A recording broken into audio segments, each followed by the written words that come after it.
Hello and welcome to Open, the show opening the Bronx and the rest of the world to you. I'm Kibin Alleyne covering for Darren Jaime, and today we'll update you on what's happening in and around our borough and New York City. Coming up, we'll learn about one dancer's inspiring journey and the innovative production he's a part of. After that, we'll explore how your holiday plate can support your mental well-being and even help you feel less stress. Next, we'll dive into a project transforming the West Farm and Mott Haven areas of the Bronx through the power of art and community. Then we'll talk about the 2024 annual African Diaspora International Film Festival to celebrate African cinema and culture. Lastly, we'll sit with one chef to discuss delicious ways to accommodate your guests with dietary requirements this holiday season. So stay tuned, all this and much more is headed your way because we're now officially open.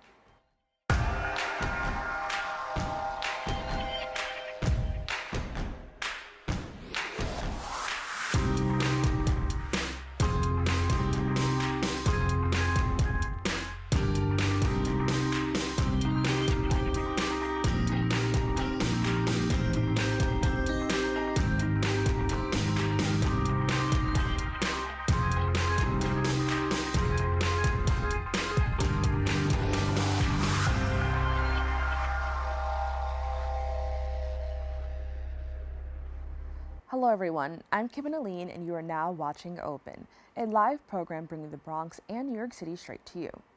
We also want to welcome our viewers to the Manhattan Neighborhood Network as Open is being broadcast simultaneously on MNN's channels. You can stay connected to us on all social media platforms at BronxNet TV. Some things have been going on throughout this past week. We'll take you through it with some Bronx updates.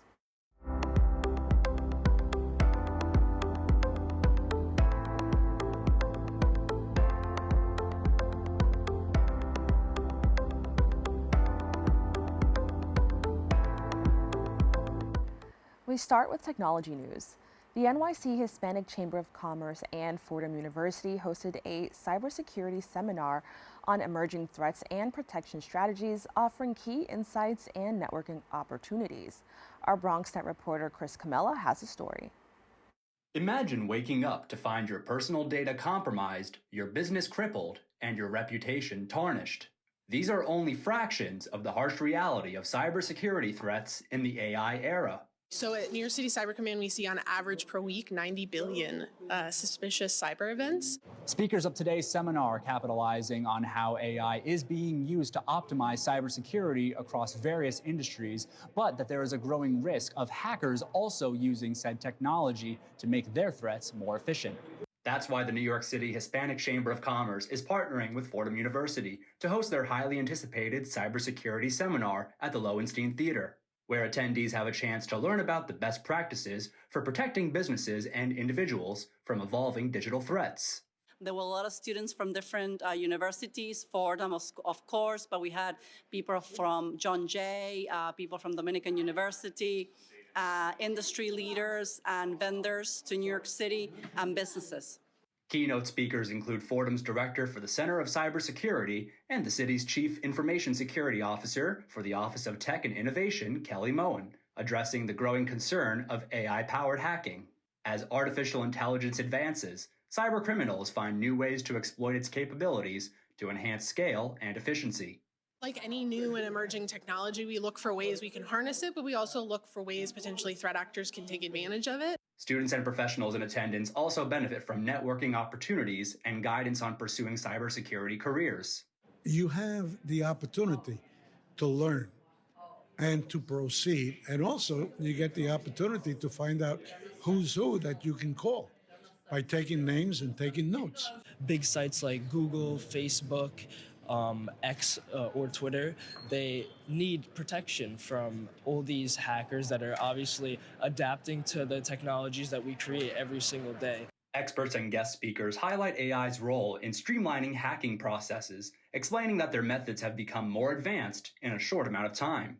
They scan your system for any vulnerabilities. So they do scanning for the entire system, any port that you forgot to close, any router or switch that has a password that's still default root password. And, they used to do that manually. They have a long checklist of vulnerabilities. They go through them. They find a hole into your system and breach. And the risk spans nationwide. According to IBM's 2023 cybersecurity report, ransomware attacks increased by roughly 70%. 41% of those breaches reported the use of AI, affecting over 60% of United States organizations. Our devices are in every FDNY apparatus and almost every NYPD cruiser. So if there's a threat to the organizations within the city, it could potentially be a threat to our devices. And if it hurts New York, it could hurt everybody in America. At Lincoln Center, Chris Cumella, BronxNet Community Television. Thank you, Chris. That's all for the Bronx updates. We have to take a quick break, but we'll have more open when we return.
Welcome back. The holiday season can be a time of joy and celebration, but it can also bring stress and anxiety for many. What if the foods you eat could make the difference between a season of calm or chaos? From fiber-rich fruits and vegetables to omega-3 packed fish, the connection between diet and mental health is more powerful than ever. Joining us now is the author of Calm Your Mind with Food, Dr. Naidoo. Doctor, thank you so much for joining me. And thank you, Kibin. Thanks for having me. Now, what inspired your focus on the connection between food and mental health? I just felt that it was a missing link because we were talking about medications that we are prescribing, which are very important and life-saving for many, but they also come with side effects. So why not also talk about your lifestyle, your sleep, your hydration, your activity and exercise, as well as what you eat, which is a foundation. And when our nutrition is poor, it can lead to many different diseases, both in mental health, physical health, and so much more. Now, how does inflammation impact anxiety and depression, and what role does food play in reducing it? So inflammation, we're talking about the inflammation in organs like the gut microbiome, where, if we're eating a diet of ultra-processed foods and junk foods and fast foods and candy, not of the standard American diet, which we're used to eating, those foods, unfortunately, really cause inflammation in the gut. When you have inflammation in the gut, you see the gut and brain are connected from before we are born. They arise from the exact same cells in the human embryo. And then they divide apart to form two organs and then are connected by the 10th cranial nerve, the vagus nerve. So when we eat in a way that affects one organ, it automatically affects the other. It just may take a little bit of time. So when we eat what I call pro-inflammatory foods or foods that are less healthy for us, this drives inflammation in the gut. It affects the gut microbes, the gut microbiome, and it leads to inflammation over time in the brain. All of this drives mental health symptoms. In fact, in conditions like depression, anxiety, cognitive disorders, and more, that underlying inflammation is actually thought to be more of a driving force now that we understand these pathways better. Now, you mentioned, American diet, and I can definitely see when we go outside, it is very hard to avoid some of these foods. What are some practical ways to include fiber-rich foods in our daily meals to improve our gut health and mood? That's a great question. So it is hard to avoid those foods. And all we're saying is try to cut back, try to eat with awareness and mindfulness. But the first thing to fill up on fiber-rich food is look at all the colors on this table. Vegetables, fruit, berries, all of these foods have different colors in them. And the colors, as well as fiber, are really important for our gut microbiome. Whole foods have fiber: vegetables, fruit, beans, nuts, seeds, legumes, and whole grains. But things like certain proteins, like animal and seafood proteins, don't actually contain fiber. So whatever you eat as your protein source, make sure you're filling up on those vegetables, leafy greens, your peppers, your tomatoes. All of that becomes critical. But also, if you're trying to maintain a sense of calm over the holidays, those fiber-filled foods will also help you. Now, I understand there's a concept kind of titled calms. Can you Yeah. tell me a little bit more about that and how does it guide food choices for reducing stress? So in my book, I talk about an anti-anxiety shopping list, a protocol that's easy to follow, as well as recipes. So one of the quick tips from the book is a mnemonic called CALMS, CALMS, just to try to think on the go about foods I want you to be thinking about adding in this holiday. The first C is for citrus. So, mandarins, oranges, lemons, limes. These citrus fruit give us vitamin C, critically important as something that we need to have in our body to keep a calm mind. The other C is for extra dark natural chocolate. Now we're talking about 70 or 75% of dark, and we're not talking about a candy bar, but these are great for you to help ease your anxiety over time. A little square goes a long way, and it's delicious with a piece of citrus fruit actually. Um, Another C is for chickpeas. Buy them canned or whole, and if you buy the canned, rinse them out and use them. Great source of fiber, great source of plant-based protein, and also has tryptophan in it. So all of these three are super important. Vitamin C, chocolate, and vitamin C, chocolate, and the citrus fruit. So then we move to A. The A is for the anthocyanins, which is this beautiful blue color that is imparted to blueberries. So I'm going to suggest you add in a quarter cup of blueberries to your day. Also great for fiber and other nutrients that you need, and a great snack on the go. The second A is for ashwagandha. Now, ashwagandha is an ancient Ayurvedic herb, and Kibin, it doesn't taste good. It's kind of bitter. So I'm going to suggest you consider a powder supplement or a pill supplement. Make sure that you tell your doctor because they will know other medications you're taking as well. But ashwagandha has a good amount of evidence to help ease anxiety. Then we go on to L, and the L is for liquid. I'm going to suggest you make sure that you're drinking water, refill your water bottle at the mall, have a sustainable water bottle in the car so that you're hydrating. Because when you're dehydrated, you don't realize you actually feel much more anxious. So it's an easy tip that we can fix. Another way is tea. A passion flower tea is very calming to the mind and body. So it's another thing to try. Then the M is for more omega-3s, which you mentioned earlier, Kim, as well as magnesium. A lot of Americans don't get enough magnesium in their diet. Magnesium you can get from avocados, beans, legumes, and other foods, but more omega-3s you can get from salmon. So this is canned salmon. But I want you to think about whether you can get it into your seafood market, but canned also contains the omega-3s. It's just an option depending on what you eat and where you live. Another source of short chain omega 3s are flax seeds, chia seeds, walnuts. So you can have those as well to up your game for omega 3s. The M, we finished the M and now we're going on to S. S is spices and herbs. And the spices and herbs here are very easy because, we're using so many fresh herbs for Thanksgiving. Leaning into spices is a great way to go because they don't have many calories, if any at all. And they flavor up our food, but they're rich in antioxidant and anti-inflammatory properties that help across the board. So, add some turmeric with a pinch of black pepper to a soup, a smoothie, or a tea. Turmeric is this bright yellow spice, and have that as a way to help ease your anxiety over time.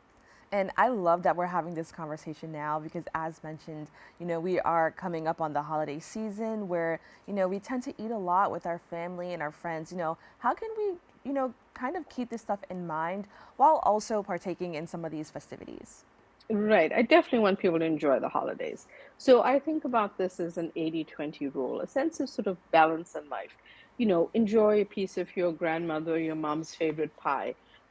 Enjoy the foods, but eat in moderation. But also, while you're doing that, fill up on, salads and vegetables and, a side of blueberries or have a little bit of fruit salad along with your dessert. These are ways that you can fill up on fiber-rich whole foods and still enjoy the festivities.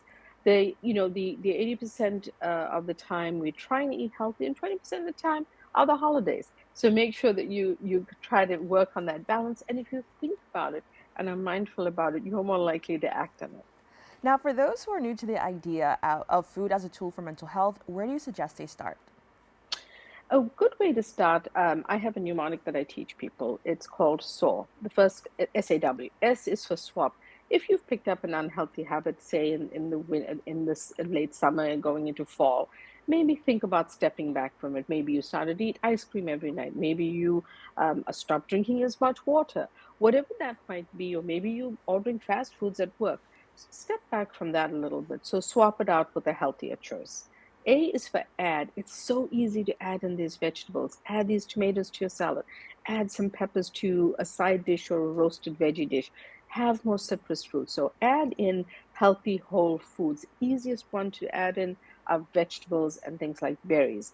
Nuts and seeds, very easy to do as well, and have them as healthy snacks. So by adding in these nourishing whole foods, you're getting the fiber you need, you are filling up, and you're not going to be not going to be hungry. And therefore, when you are not hungry, you're not craving a candy bar when you're checking out at the supermarket, or you're not craving a snack when you go to the mall, because you are more full and your body is satisfied.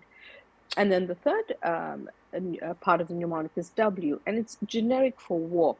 By walk, I mean any type of exercise, movement, even shopping, it gets you in some steps. So keep that in mind. It might be that you have a different form of exercise, yoga or something else, but keep moving because that's really helpful for your mental well-being. Well, Doctor, I want to thank you so much for joining us. As I mentioned, this is so important during the season. So thank you for taking the time to speak with us. Thanks, Kevin. Great to chat with you. For more information, you can visit the website at umanaidoomd.com and follow her on social media at Dr. Uma Naidoo. Don't go anywhere. We'll be back with more Open right after this. Hey, creative family. My name is Timothy Coleman, and I'm the Director of Education here at BronxNet. And I'm standing in BronxNet's Media and Technology Studios in the South Bronx, because I want to let you know about an amazing program that we're bringing back that highlights the creativity of community members just like you. Emerging Media Makers is a show that introduces you to BronxNet's certified producers. They've taken a step in their creative journey by enrolling in BronxNet's media training classes. On this show, you'll get to see the many ways that our certified producers have created a space that's all their own. Emerging Media Makers, your passion lives here.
Welcome back. A Bronx resident has been dazzling on global stages, from award-winning choreography to performances with renowned companies. He's now set to star in the innovative show blending classical strings, beatboxing, and contemporary dance. Here to discuss more is a dancer at the Metropolitan Opera, Łukasz Zięba. Łukasz, thank you so much for joining me. Hi, good morning. Now, can you take us back to the moment where you decided that you wanted to pursue dance? Wow, yes. I was 16 years old, so pretty late to start dancing. I watched a television show called So You Think You Can Dance, and seeing dancers perform all these beautiful, incredible, athletic dances really inspired me to take a class. And having a background in gymnastics, I took my first class and I pretty much instantly fell in love and decided that this is what I would like to do. That's amazing. And I do remember that show, so that's pretty cool. Mhm. Now, you said that you feel like you started pretty late. With that, what were some challenges you faced, becoming a later student to the art form of dance? Well, I definitely saw dancers my age, having a stronger training, stronger technique. So it took me a little bit to sort of catch up to that level. Although, again, having a background in gymnastics was really helpful, and I somehow found my way through. And then can you talk about the experience, performing professionally on an international stage, kind of earlier in that career? It was really special to start performing at a young age on big stages, both in Poland and some of the European countries, and then after I moved here to the United States, my first job out of school here in New York was working with the Metropolitan Opera. So that was really uplifting and inspiring, and kind of confirming that I should pursue. Now, what I love about dance is that a lot of it is cultural. How did you adapt to the cultural and artistic differences between Poland and the US, specifically, also, I would say, New York? I still don't know. I still don't know how I was able to, transition. It felt natural. I've always wanted to make my way here to New York, so when I arrived here, I just sort of naturally blended into the arts and culture scene. That's amazing. Now, can you talk about receiving a scholarship to the Alleyne School, and how did that shape your journey as a dancer? That was really helpful to receive that scholarship. I was originally intending to only participate in school for one semester, because that's the amount of resources that I had at the time. So receiving that scholarship allowed me to stay in school longer and train for 2 years eventually at the Alleyne School, which I'm really grateful for, because now looking back, I realize I needed this extra time in school. Now, I want to talk about your upcoming, project. You're going to be starring in a new show. Can you tell me a little bit more about that? Yeah, we're creating a really beautiful show with Prisma Works, which just opened last week. Thursday, Friday, Saturday, we had our first shows. It's a really special blend of different arts forms. We have incredible beatboxers, we have classical musicians, we have 4 dancers. The choreography and the entire concept for the show is really a blend of so many different genres of dance and music, and I believe we're creating something really, really unique. Now, when I heard, the blending of beatboxing, which I think is, very old school New York, with classical music, there's just so many different elements. And as we talked earlier, just, coming from a different part of the world to the US, can you talk about, just the importance of kind of blending those different aspects of one art form together, and, what it means to you? I think historically and culturally, this is the natural progression of how we as humans want to evolve. We want to blend cultures, and we want to inspire one another, whatever we specialize in, whatever our talents are. So I think these types of performances are are absolutely crucial for the development of arts.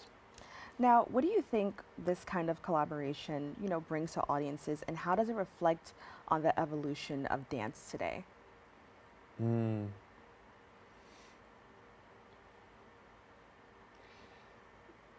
People really want that type of performances. I think this is one of the reasons that we're doing it, because it seems like there's a demand for this type of art form that blends different genres, different styles, different approaches to performance.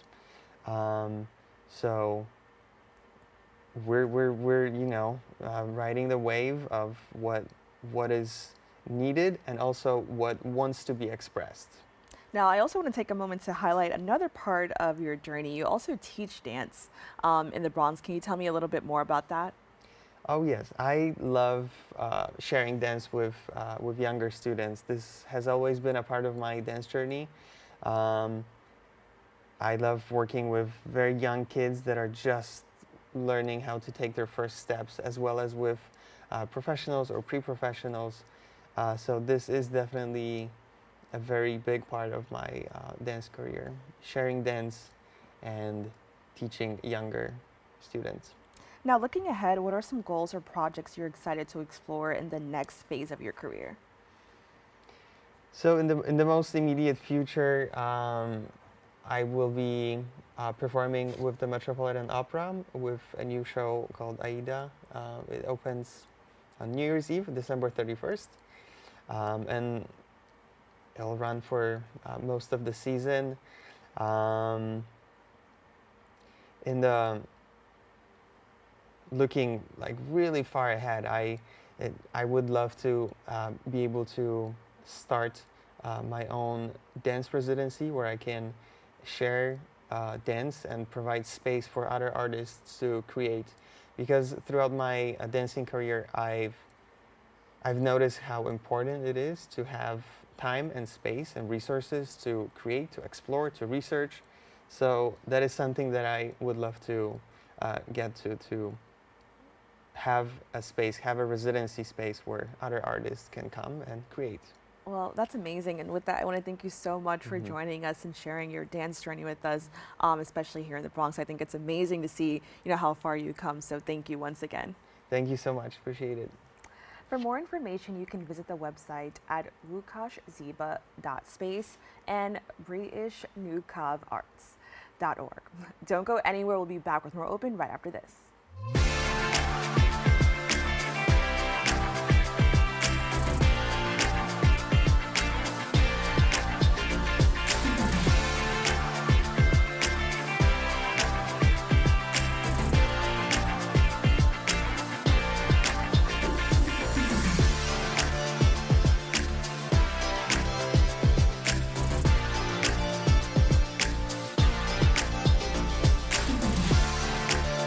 What's up, creative family? Discover your voice with BronxNet Community Media classes. Are you ready to bring your ideas to life? At BronxNet, we offer television production classes for community members ages 18 and over, empowering you to share your vision with the world. Get certified in field production, in-studio production, and our new exciting addition, podcast production. Once certified, you can create your own show to air on one of our 6 TV channels. It all starts with our free Unleash Your Ideas Masterclass, designed to help you plan your show idea and set you up for success on your production journey. This class is offered at the beginning of each month for your convenience. Our dedicated BronxNet team is here to support, encourage, and uplift you every step of the way. Join us and become a part of the creative force that engages and inspires the Bronx community and beyond. Sign up today and start your media journey with BronxNet. Visit bronxnet.org/education to learn more and register. Let's create something amazing together. Welcome back. Beautifying the Bronx, Boone Avenue Walls takes us on a journey through this artistic movement, showcasing over 180 stunning photographs and memorial tributes, all captured over years of creative expression. This project is not only about vibrant murals, but also about a community coming together to revitalize and take ownership of their neighborhood. Here to discuss more is photographer of the Boone Avenue Walls Foundation Corps, Kurt Boone. Kurt, thank you so much for joining us. Thanks for having me. Now, can you tell me a little bit more about the inspiration behind creating this book? Well, I first saw the Boone Avenue Walls about 3 years ago, and I started photographing it, and I said, this is so amazing. And so I tracked down the curator, Win COD, and I said, hey, I like what you're doing here. I'd like to work on a possible book about what you're doing. Oh, wow. Now, what does the book represent for the community in the West Farm and Mott Haven area? Well, I think in terms of what I do, since I don't live in the Bronx per se, I'm coming in from Newark, New Jersey, and but I grew up in New York. So I take what I do as a bookmaker, and I try to enhance the communities that I go to. So I spend a lot of time in the Bronx, working with the Bronx Historical Society, and so my object is to create stories and put them in book forms as a bookmaker, right? And then let the book kind of tell the story as a document, a living kind of document. So, but I think for West Farms and Mott Haven, which is what this book represents, it's a great thing, because most of the murals in this book are no longer there.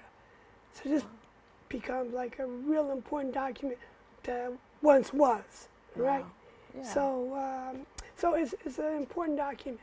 Now, I think it's so cool that, you said that you're not really from the Bronx, but I think it's amazing that you found something beautiful that you wanted to capture about the Bronx. Because as we know, many people know the Bronx doesn't have the best reputation, or people always have negative ideas of the Bronx. Why did you kind of want to be the person to say, let's change that narrative and let's show some of the beautiful things that we've seen in these neighborhoods? Well, really, when I met Win, COD, right?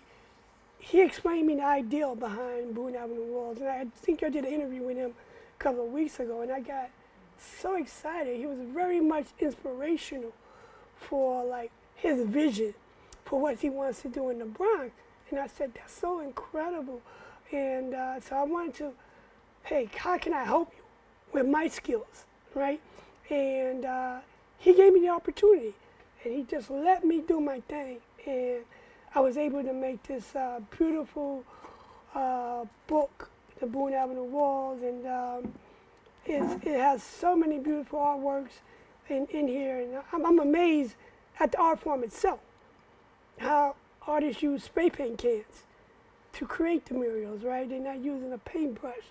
So that's also a fascinating part of the work I do, right? Because it's not the only book I've done on street art. I've done multiple books on street art, but what I saw here in the Bronx was very unique. So I really think with Win COD's vision for what he want to do in the Bronx, it's going to be really great. This art festival that he's creating, right? Because I've done art festivals in Jersey City. Art Basel's super famous. I've been to Art Basel in Miami 3 times, but that's not home. Right? This is home. And so I really see this is going to be great opportunity for people to see beautiful art and also see how this art is being activated to beautify the community with the artists themselves. Right. Now, you mentioned briefly that you have other books and you've done other art festivals. Can you tell us a little bit more about your previous works? Yeah, okay. So I've been involved in what you call urban culture, I guess maybe 30 years. And I started off as a poet, right? And then I got a job as a courier, and that gave me an entree into all these different aspects of urban culture, skateboarding, the graffiti, as you see. Sneaker culture is really the most one I love. I like graffiti, but I love sneakers. So I'm really active, involved in documenting sneaker culture. I did a book called Laces Tight, and it's a book of rhymes about sneakers, right? I did a book on my life as a courier in New York called Asphalt Warrior. And I've done about 6 or 7 poetry books, about life kind of growing up in New York, the good and the bad, right? But it's in poems, right? So I did that. And in my art books, I've done a project with another festival that's been around 40 years. It's in Harlem. It's called the Graffiti Hall of Fame. And that was one of the first art festivals for graffiti. So I did a book on them. And then I did a book that was real important. I documented Black Lives Matter protest art called, book's called Fresh Plywood NYC. Black Lives Matter, right? And that book took me into a prestigious level of street photography, right? Fresh Plywood NYC. And I like to add also, just seeing the different areas of things that you've covered. It's kind of amazing because it can show that art can be used in a way to bring out a message, like with Black Lives Matter, or it could be about things you love, like you mentioned with sneakers. So I think that's pretty cool. And with that, I also want to ask if there's one message you'd like readers and community members to take away from your work. What would it be? What I would like for, in particular, young people to take, that we may live in a tough city, right? And sometimes opportunity isn't given to you on a plate. You got to actually fight and hustle for it. And so what I like for young people to see, take what I do, right? And I work really hard to make my books and use that as inspiration, that you can actually take your ideal, whether you're very poor or rich, and just make it grow. In particularly, mostly the urban areas, right? Because that's what my work covers, is the New York City urban area, Brooklyn, Bronx, Manhattan, right? That's where my work covers.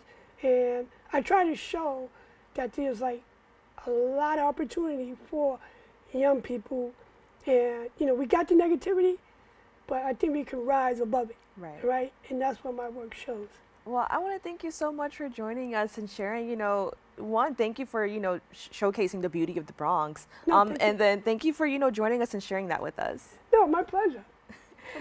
For more information, you can visit the website at kurtboonebooks.com. Don't go anywhere. We'll be back with more Open right after this.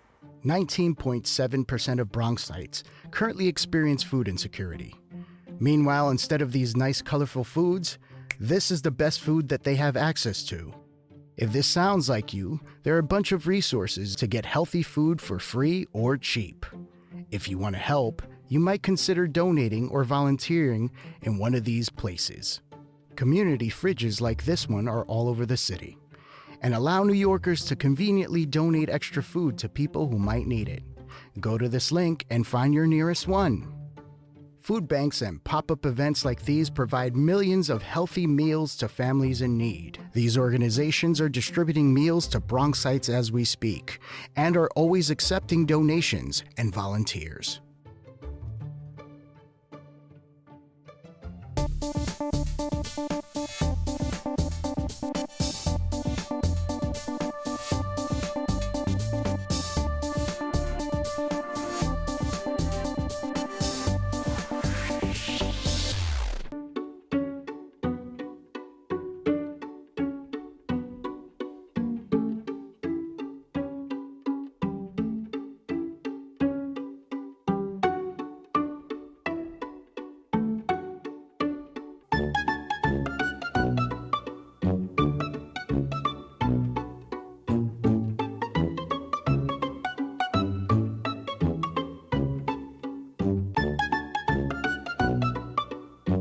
Welcome back. Established in 1993, the African Diaspora International Film Festival has been celebrating the diverse experiences of people of color worldwide. One of the films featured at the festival is a gripping story about a young math genius from rural Kenya whose stock market algorithm threatens to upend the global financial system. Here now is the festival coordinator and co-curator of the 2024 African Diaspora International Film Festival, Lerato Bokako. Lerato, thank you so much for joining me. Hi, thank you so much for having me. Now, can you tell me a little bit more about the festival and how it aims to disrupt stereotypes and transform attitudes about people of color worldwide? Yeah, so this is our 32nd year this year, and it has been our mission from the beginning to use the festival as a way to educate people about the experience of people of color around the world. I think that by showing these stories from filmmakers of color and films about people of color, we are able to challenge stereotypes and show the complexities of human identity.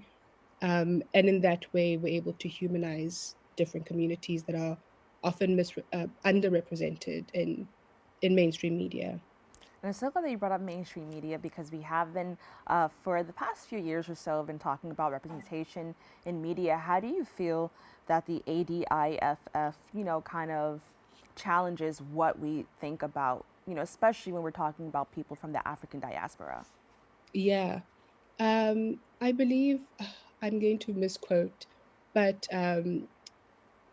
we talk about the single narrative. And if we have a single narrative about a group, we will have a single understanding about a group of people.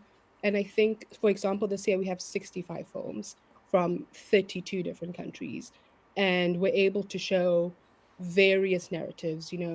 People of color are complex and different, and we don't all think the same, and there are many different narratives for us. And I think in that way, we're able to just humanize each other and foster understanding and connection because, in a film festival setting, it's not just watching the films, but it's also the conversations that are fostered afterwards. It's the people you meet afterwards as well.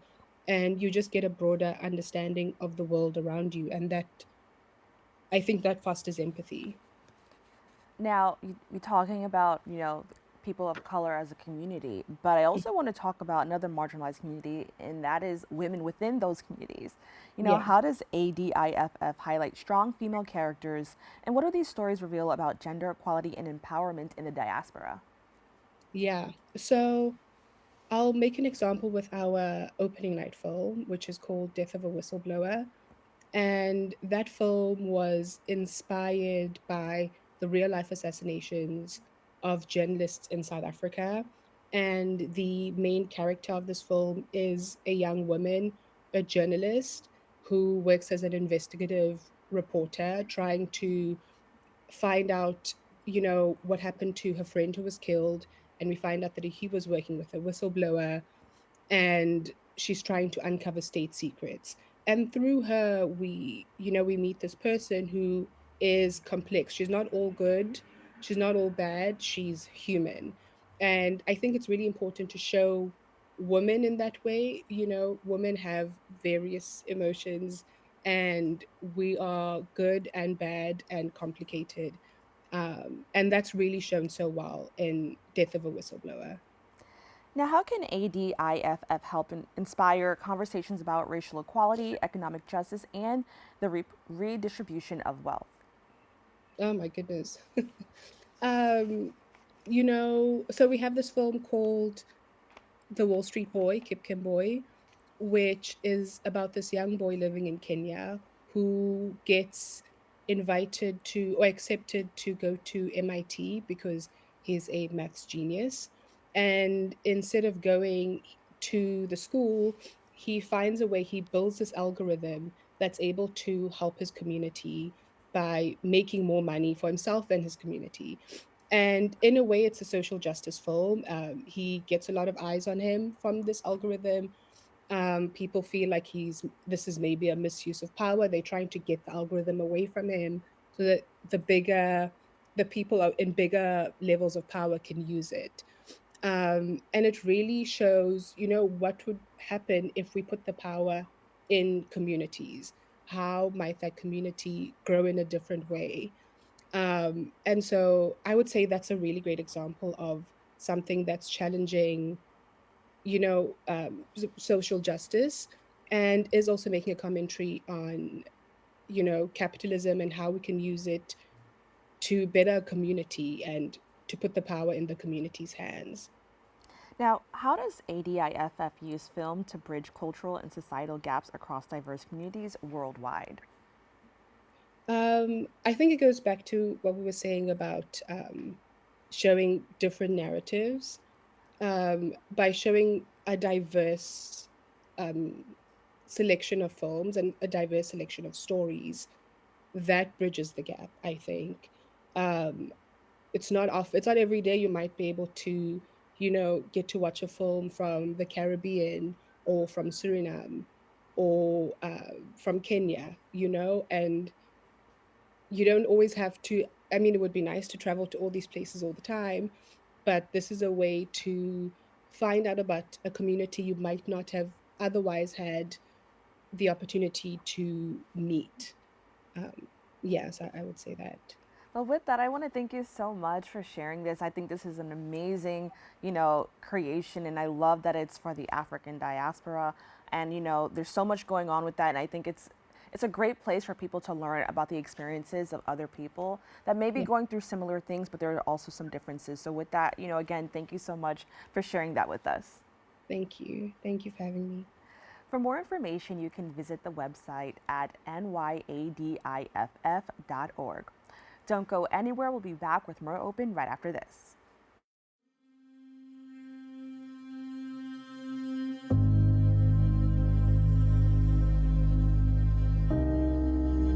Only 57% of New York City high school students are college ready by their senior year.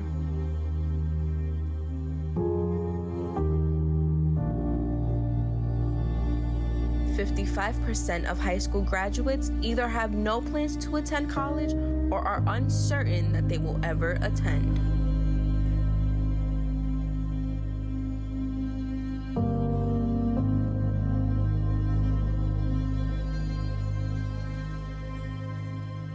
.34% of young adults don't go to college because they can't afford it.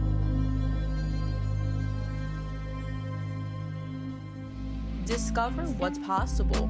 BronxNet's education programs, internships, and opportunities help engage and inspire Bronx youth and beyond to pursue their passions. Be a part of the BronxNet family.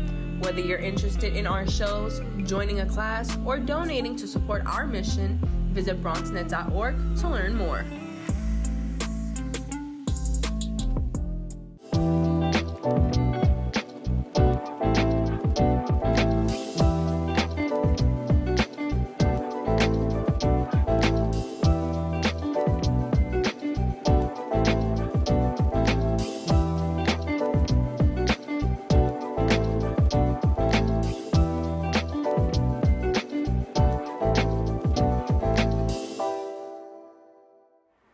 Welcome back.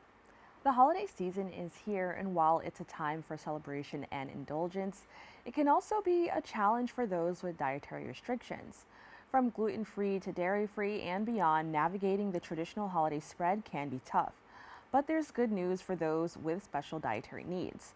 One chef has cooking tips to help families enjoy holiday meals without compromising health or taste.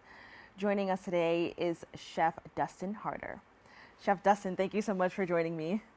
Hi, Kibin. Great to see you. Thanks for having me.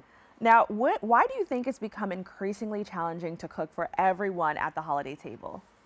Yeah, everyone's doing something different these days, right? Or they've got certain parameters they're sticking to, whether it's a specific diet or allergens. We're dealing with a lot of allergens these days, too. So it's great to be able to find recipes that are inclusive and create a seat for everyone at the table.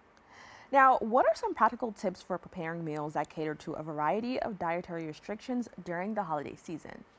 Yeah, be mindful of everyone who's coming to the table. Ask ahead, do you have any allergies, any major likes or dislikes, things like that. And then think of the major allergens. So there's 9 top allergens. There's milk, wheat, eggs, fish, shellfish, peanuts, tree nuts, sesame, and soy. So maybe keep an eye out for those. I'm told that there's, on any holiday table, 5 sides, right? So maybe really try and make sure you've got 2 to 3 that can cater to everyone to make sure everyone gets fed. Now, with that, I want to talk about many of us, who live in the U.S. come from very rich cultural backgrounds. Some people have, traditions that they love to follow. How can they follow these, cultural or just familial traditions while thinking of others who may have these dietary needs? Absolutely. The internet is a treasure trove of information these days. So everything from here is from a website called universalmeals.org. But I think of those specific dishes that hold traditional and cultural values for you and look up, healthier versions of it. Just Google healthier version of insert dish or allergen friendly version of insert dish. And it's probably going to give you some options that you can bring to the table that will hopefully satisfy everyone. Now, I know this may be a challenge, but I would love for you to explain, why is gluten-free or dairy-free diets challenging during the holidays? Yeah, a lot of the things that we typically have during the holidays. So you're thinking about rolls coming to the table, pies coming to the table. That's a lot of gluten, right? Dairy, it's going to be in mac and cheese and stuff like that. We've got this mac and cheese here. It's made with a carrot and cauliflower cheese sauce, essentially. So you're getting nutrient-dense vegetables in there, and you're also getting a luscious, creamy, delicious mouthfeel, decadent as well, that you're used to having. Dairy is going to be in something like mashed potatoes. This shepherd's pie here, this sweet potato on top. It's made with a little bit of oat milk in there instead of the traditional dairy that you might use. And a pie crust. We're not using crust here today, but even if you were, there's gluten-free pie crust on the market. But this is avoiding all of that with making it traditional pie, but then you're doing it as a crisp. So you've got sort of an oat crumble topping on top of it. Now, I love that you mentioned that because sometimes maybe people may not have allergies, but they have a lifestyle choice. So they may want to live a little bit more plant-based. Maybe they're vegan or vegetarian. How can we, accommodate, these folks at our family table without making them feel like they're doing something a little bit different? Yeah, just make it something for everyone. So you don't even need to make a big deal of it, right? Like this green bean casserole here, instead of using that dairy laden cream of mushroom soup that you would get in the store, this is just a basic mushroom gravy made from scratch, which really just means it's mushrooms, onions, a little bit of vegetable broth, some cornstarch in there to thicken it up. You're mixing that with your green beans, and then it's gluten-free crispy onions on top. The store has those these days. And then we took it a little step further here. We've got some shiitake bacon. That's just thinly sliced shiitakes. You can really use almost any mushroom though. Thinly slice it, toss it with some salt and pepper. You could put that on top for a little bit of an extra crunch. So instead of people going, oh wait, that's not the green bean casserole I'm used to, they're going to say, oh wow, that's like traditional, but new and a little different and super tasty as well. So keep it familiar, keep it delicious. Don't worry about telling everybody it's vegan. Just let them enjoy it, right? Now, I understand that you briefly mentioned Universal Meals. Can you tell me a little bit more about that? Absolutely. So at Universal Meals, we've got over 150 recipes, all plant-based and all void of those top 9 allergens that I mentioned earlier. So all of these recipes, this pumpkin spice crisp, the cornbread dressing here, the green bean casserole, mac and cheese, this sweet potato shepherd's pie that makes a beautiful centerpiece at any table. All of these recipes are found at universalmeals.org. And I understand there's a collaboration with various culinary organizations. Can you tell me more about that effort? Oh yeah, absolutely. So we worked with the Culinary Institute of America on that. So they've provided a lot of recipes that are on there. So we've gotten some great professional chefs in on this. Also, leading plant-based chefs across the country have given their time and talent and effort into these recipes to develop all of the recipes that we have at universalmeals.org for everyone. So you know that it's coming from a place where the work has gone into creating great recipes that everyone can serve at their holiday table to create an inclusive experience so that everyone has a seat at the table. That's what we want for the holiday season. Now, I also want to talk about flavor because I understand that people think that when you go healthy or vegan that you're compromising flavor. Can you tell us a little bit more about your journey with that? Yeah, we're using the natural flavors, right? So, and at the holidays, we're using the things that the traditional flavors we love. So we're looking at sage still. We can use that in all of these. We're looking at rosemary. We're looking at thyme. All of these flavors and seasonings that we've all loved for years. This stuffing or dressing rather, this dressing is loaded with those traditional flavors, but instead of using a chicken stock to make it all come together, we're using a vegetable stock with it to make it all come together. Instead of having it loaded with meat, it's got mushrooms in here for that hearty umami pop of flavor. And then again, we've got all these vegetables in here for that nutrient dense touch as well to get all those vitamins and minerals. So you're getting the decadence, you're getting all the things you love at the holidays, but you're not going to feel as heavy after, which is kind of the great part about it, right? It's the surprise. Now, what inspired you to focus on plant-based and allergen-free cooking in your career? Yeah, it's just that thing of really wanting everyone to enjoy a meal together. Food is about community, food is about talking to each other, food is about coming around a table and talking to each other. And what better way to do that than create meals that everyone can actually enjoy together instead of saying, "Oh, I can have a little bit of that, but I can't have any of that." A lot of people like to look at plant-based food and go, "Oh, well, that's exclusive. Only people who eat plants can eat that." But here's the thing. These recipes are loaded with things that everyone eats. It's vegetables, it's pasta, it's lentils in here, it's potatoes, it's things that everybody knows and enjoys already. So that's sort of the exciting and part about it for me, is really bringing together people together for a community around the table with recipes that they all can enjoy together. Now you have a beautiful setup and all that food looks really amazing. Can you just tell us, which one is possibly maybe your favorite to showcase? Sure. I mean, I have a sweet tooth, so I love this. This is a take on a traditional pumpkin pie. So you could do this straight up just with the pumpkin filling, but I call it a pumpkin spice cranberry crisp. So what it is regular pumpkin pie filling, just using oat milk instead of milk and cornstarch instead of eggs to bind it together for a thickener. And then we've got fresh cranberries on top, just a little bit to give it a little pop of tartness. And instead of crust, I said before, we're using oats mixed up with a little bit of maple syrup in a food processor, and then we bake it off. You got a nice crunchy crispy top, but again, you could use a gluten-free crust if you wanted to, that you can find in the market. My favorite savory is always mac and cheese. I love it, I love it, I love it. I know there's been debates like, does it belong around the Thanksgiving table? And I don't know who said it doesn't, but hands down, I think it does. And I love this recipe so much. It comes together with a little bit of garlic, a little bit of onion. You got the carrots and the cauliflower to give us that bright yellow look in here as well. A little oat milk in there to give it that creamy, luscious mouthfeel. And then topped off with some gluten-free panko breadcrumbs and then sprinkled with some smoked paprika. I would probably even take the shiitake bacon and put that on top of the mac and cheese as well, if I'm being honest. Well, that sounds really, really good. Now, do you have any advice for somebody who may be new to cooking plant-based?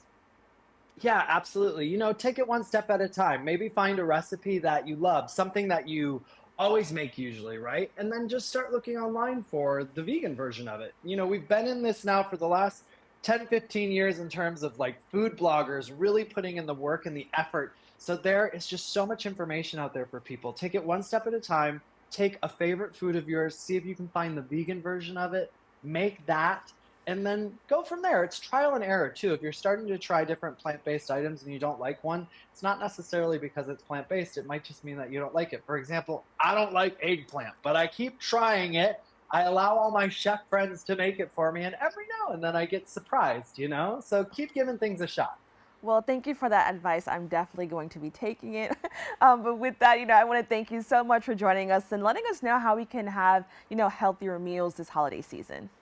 Thank you so much for having me, Kibin. It was great to be here. For more information, you can visit their website at universalmeals.org.